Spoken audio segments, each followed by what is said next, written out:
Bahas biaya FKUI dong. Kalau SMA luar Jakarta, peluang masuknya lebih kecil. Lulusan SMK, besar kemungkinan nggak sih buat keterima di UI? Kalau kuliah kan ada TOEFL, kalau berbahasa Inggris kita kurang gimana? Kira-kira kalau masuk UI lewat SIMAK UI, biaya UKT-nya nanti mahal nggak sih? Gimana caranya agar kita bisa diterima di UI melalui jalur SNMPTN? Sertifikat apa yang bisa mewakili? Hai teman-teman, kenalin nama aku Koni, aku mahasiswa UI angkatan 2015 yang baru aja lulus beberapa bulan lalu. Nggak beberapa bulan sih, baru bulan kemarin aja, Oktober. Terus aku sebenarnya tuh telat banget bikin ini karena ya iyalah ya udah lulus ngapain sih bikin ya kan. Tapi masih banyak banget yang nanya-nanya tentang UI di Instagram aku. Terus aku kayak, wah kalau sebanyak ini sih yaudah deh kita buka open question aja. Terus pas aku open question ternyata tuh banyak banget yang nanya dan akhirnya kayak wah kalau dijawabin satu-satu ribet juga ya. Nggak ribet sih, maksudnya kayak pasti nanti bakal ada yang nanya lagi daripada kalian nanya terus-terusan terus nggak aku jawab jadi kalian kesel ya kan. Mendingan aku jawab di YouTube dan nanti bisa kalian nonton berulang-ulang. Oke? Kita mulai. Pertanyaan pertama, Kak, lulusan SMK besar kemungkinan nggak sih buat keterima di UI? Besar banget, tapi kalian harus lihat dulu ketentuan fakultas masing-masing. Terus juga kalian harus lihat ketentuan fakultas yang pengen kalian masukin. Karena ada beberapa fakultas yang punya persyaratan kayak misalnya harus lulusan SMA. Terus juga ada juga yang bilang harus lulusan SMA jurusan IPA. Contohnya kayak FK, FKG, terus juga kalau FIK, Fakultas Ilmu Keperawatan, dia tuh harus lulusan SMA atau madrasah, kayak gitu. Pertanyaan kedua, Kak, kalau UTBK bisa belajar pakai buku SIMAK ya? Atau cuma buat mandiri UI? Aku ngajarin kalian buat belajar UTBK dari soal SIMAK UI, karena sumpah demi apapun, soalnya itu beda banget, tipe soalnya beda banget.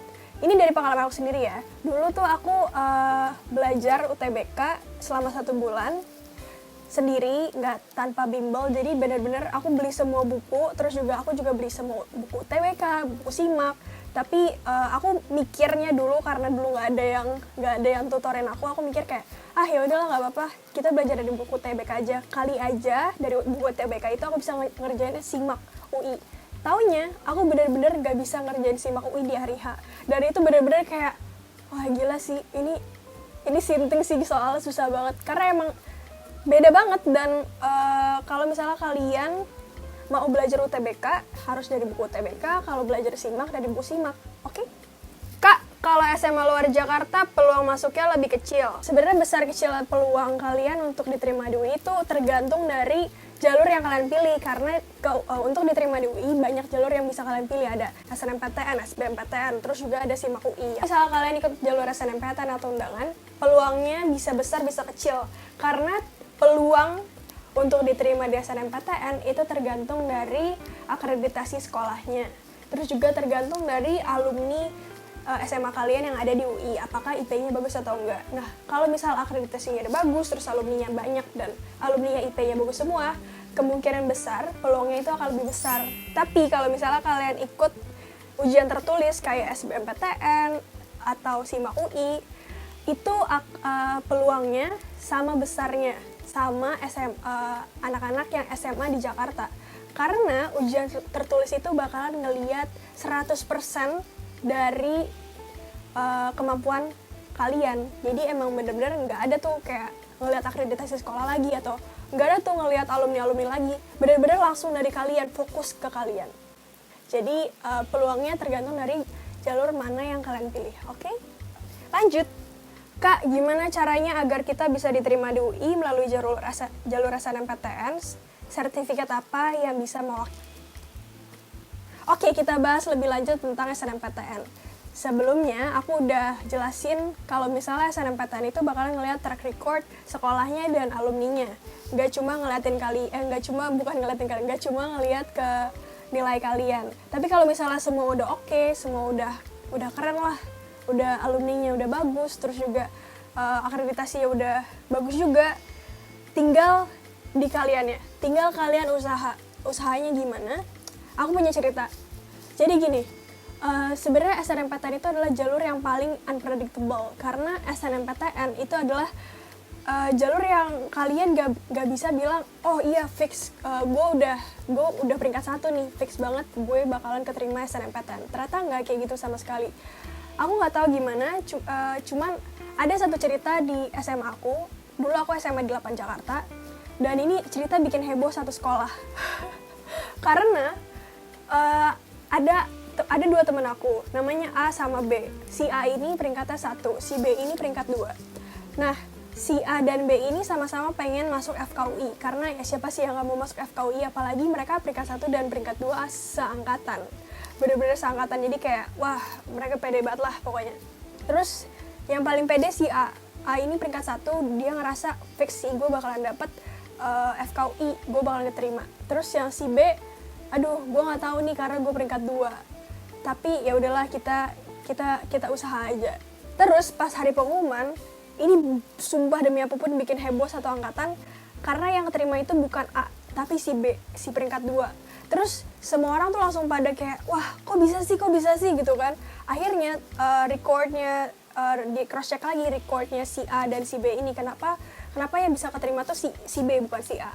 Terus pas dilihat adalah ternyata si A ini dia itu punya nilai yang naik turun, fluktuatif. Kayak misalnya semester 1 oke, semester 2 ya oke naik dikit. Nah semester 3 jatuh banget, terus semester 4 naik lagi, 5 naik. Jadi kayak nilainya tuh benar-benar naik turun gitu, nggak stabil. Sementara kalau si B, si peringkat 2, itu nilainya itu naik slowly but surely, ngerti nggak? Jadi kayak meskipun nilainya peringkat 2, tapi dia itu naik terus, nggak fluktuatif kayak si A. Makanya si B yang nggak terima, bukan si A. Dan juga kalian nggak boleh yang namanya tuh kayak berprasangka terlalu pede gitu, kayak fix sih gue bakalan keterima, karena bisa jadi nggak keterima, karena emang sebenarnya SNMPTN itu unpredictable dan banyakin usaha, terus juga banyakin doa. Ini aku bukannya trying to be religious, tapi bener-bener kalau misalnya kalian minta doa orang tua kalian, apalagi ibu kalian, kemungkinan besar sih akan keterima. Oke, lanjut ke pertanyaan selanjutnya. Kak, bahas biaya FKUI dong. Biaya keperawatan per semester berapa, Kak? Jadi biaya di UI itu bukan tergantung dari fakultas, tapi tergantung dari rumpun yang kalian pengen. Contoh nih ya, di UI itu ada 2 rumpun. Ada rumpun Saintek sama ada rumpun Humaniora.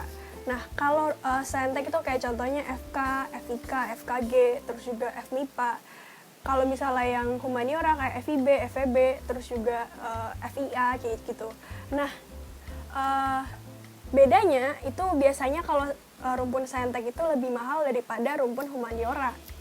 Kenapa kayak gitu aku juga nggak tahu kenapa. Cuman kalian kalau misalnya mau baca lebih lanjut itu ada di surat keterangan ini. Aku tempel.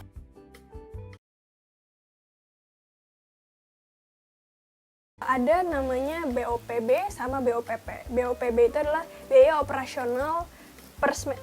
operasional pendidikan berkeadilan. Kalau BOPP itu biaya operasional pendidikan pilihan.